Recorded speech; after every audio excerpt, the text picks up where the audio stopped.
Alright, what's up guys? Another video on GRID Autosport, and today we are still going to talk about an hypercar.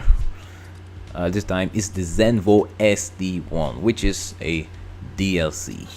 So, the Zenvo. Now, the first thing that I want to say about this car is that she looks great. I love it from every single angle. Like, from the front, from the side, and from the back. Oh man, this car looks amazing. I love it. For me, she's the best looking car out of the all the other four hypercars.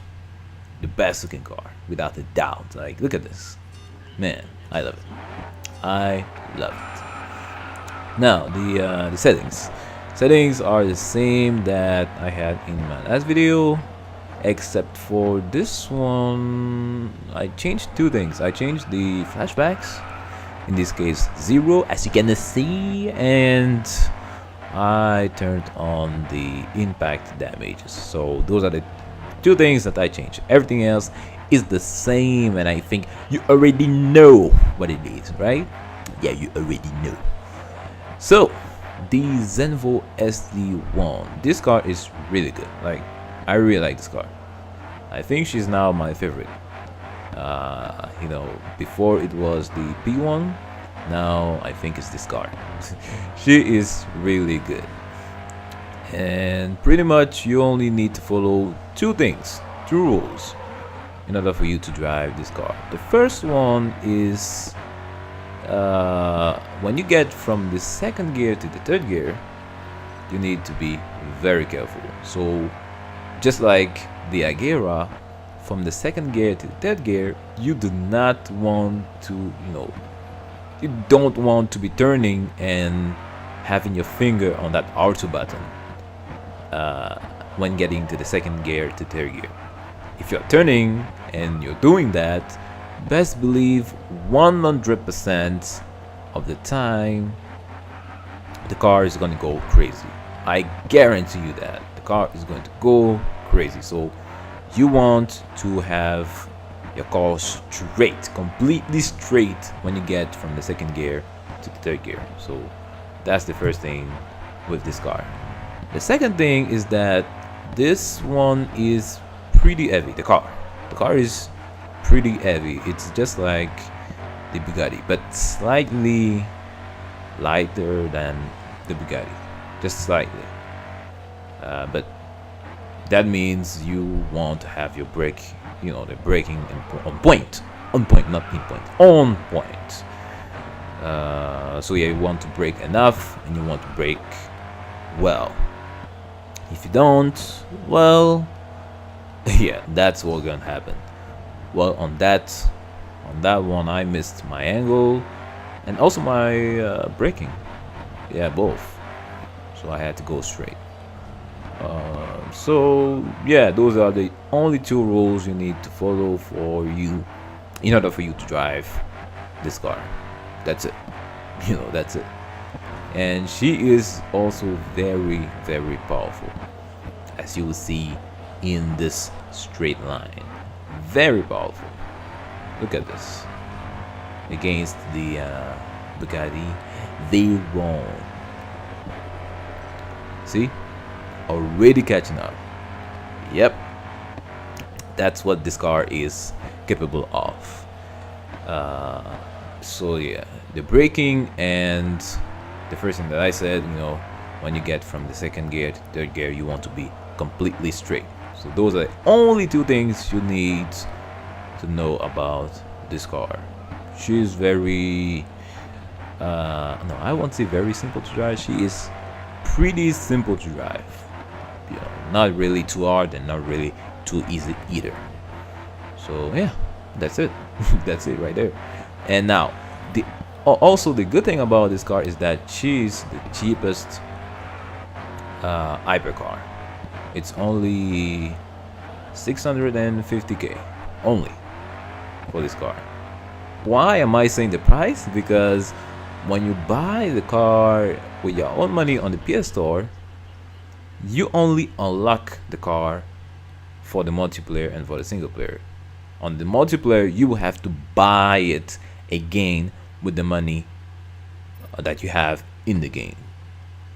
That, people, it's dumb. I don't know how they came up with that idea or how they left it like this, but that is dumb. I've never seen that before in a racing game, and it's a shame. When you buy a DLC, you should get the DLC for free already in your garage. That's common sense. Like, that's common sense. I don't know how they left us the car only unlocked for the multiplayer, and we have to buy it again. That's stupid. I don't like it. But just like I said, she's the cheapest out of all the 4 other hypercars. So yeah, that's a good point. And just like you saw in the first race, she is very powerful and pretty simple to drive. So this is a really good choice for you if you want to buy a hypercar. So second race in what is it? Mont Panorama? No. It's not Mont Panorama. It's Jarama? Yes, Jarama circuit.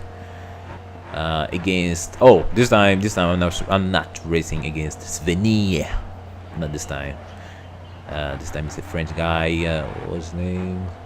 Guadarali. Yeah, it was really good. This was our second session. I did 3 sessions with him, and this was the most interesting. So yeah, I remember in the first session I totaled my car in Dubai. Yeah, in Dubai. I missed my line for that, that chicane. I can't even explain it, but I missed my line before the chicane, and bam, I hit the wall, destroy my car. Yeah, this, when you are in a pretty high speed with this car, your turning angle is very short. The turning angle, I don't know how to explain. When you have a car in a pretty high speed, just like right now, and when you turn in a really long corner, the car tends to lock at a certain point. You know what I mean? And with this one, she locks very easily, and if you try to push it too hard, bam, you're gonna spin. So that's also something you need to have in mind with this car. But other than that, just like I said, she's pretty simple to drive, and yeah, very cheap. Well, very cheap. It's still 650k, but yeah, you still have. This is a really good choice for you in these hypercars. Now, today, when I was trying to do videos for you with this car again, I raced against someone who was using the Pagani Zonda Revolution. The pronunciation is very importante. Capisce? Yes. Si. So that my settings are pretty hard, and in this game is very to drive these cars, it's not cheap. You have to spend a lot of money. So most of the time, people, they do maybe one race, and if they don't like the settings, they leave. And I had one guy, he came in, I was already racing against somebody else. He came in the second race, and he was using the Pagani Zonda Revolution. And at that time, I toned down the settings so much, because nobody was joining, so I had to tone down the settings to keep players playing, in the lobby. So I turned on the assist. Of course, for me it doesn't change anything since I'm not playing with the assist by default. But for people that were playing with assist, they were playing with assist in that session. And that guy was playing with the assist, and he was using the just like I said, he was using the Pagani Revolution, and he beats me, even though I was playing with this car, and even though this car was more way more powerful than the Pagani Zonda. So that's also something you need to have in mind. Now, obviously, I wasn't playing with the assist, and I don't know how the result was going to be if I was actually playing with assist. So yeah, I don't know.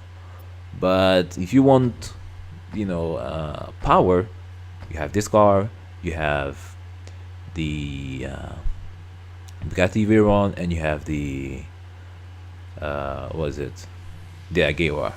If you want control, you have the Bugatti and the Zonda.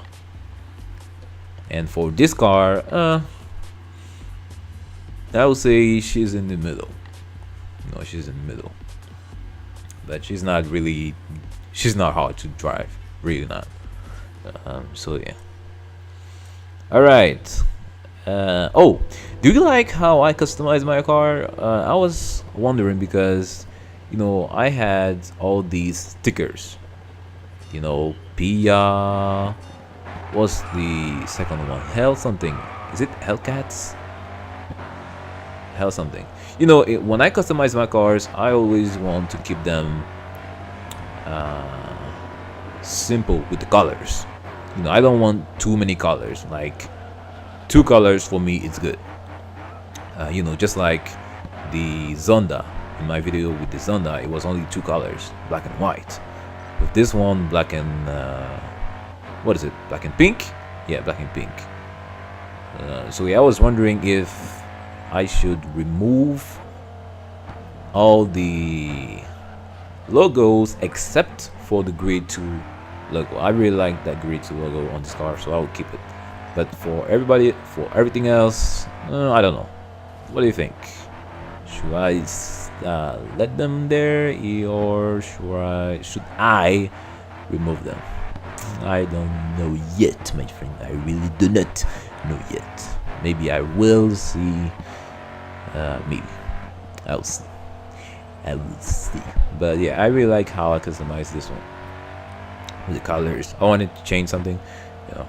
Didn't want to keep the same colors that I used before, so I put it on pink and black. We like this. So almost lost the control of the car. 3 laps on this one is gonna be pretty long, and pretty much the only way for him to overtake was that I do a mistake. That was the only way. If I wasn't doing any mistake, bam, was not going to overtake, because this car is more powerful than the Bugatti, just like you saw. Well, she's more powerful, but the max speed is lower. That means she gets to a max speed pretty fast, comparing it to other cars. That's why she's pretty good. I'm talking about the Zenvo, of course. Now for the Bugatti, she has a pretty good acceleration and a decent max speed. But this car is better, of course. For the power, she's better than the Bugatti. For the control, the Bugatti is better, even if you have to brake more with the Bugatti. So yeah. Alright, I think I said everything about this car. Did I forget something? I don't think so. No, I do not think so, my friends. So I'm going to leave you here with the end of this race and the next race, which is going to be the final race. But I had quite some fun with this guy. We played how many? Well, I did 3 sessions with him. 3, not 2, not 1, 3. This was the second one. In the first one, yeah, I remember in the first one, I destroyed my car in Dubai. Yeah, I destroyed it since I had impact damages and complete damages on.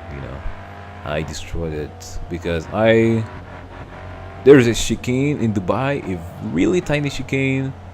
I was coming really fast and I missed my angle because with this car has a very, when you are in a pretty high speed with some cars and when you're turning, for example, in a really long corner, the car tends to lock at a certain angle.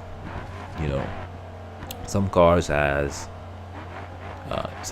locks pretty late and some other cars locks pretty early, and this one locks really early, so I missed that and I destroyed my car in that chicane. That's also, I think, something you need to know about the car, but you can manage that pretty easily. It's not really hard.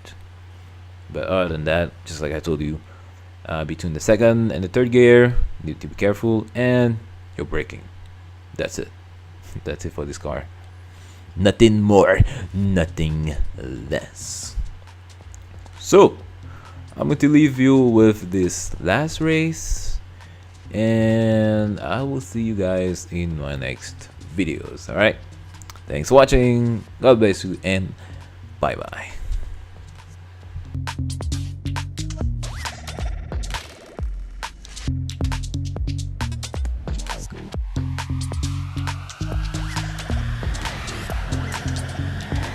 Bienvenue dans l'épreuve d'aujourd'hui. Pierre, en quoi va-t-elle consister exactement?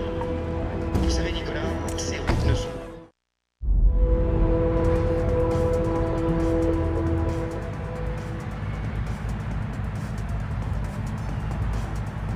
Le feu va bientôt passer au vert.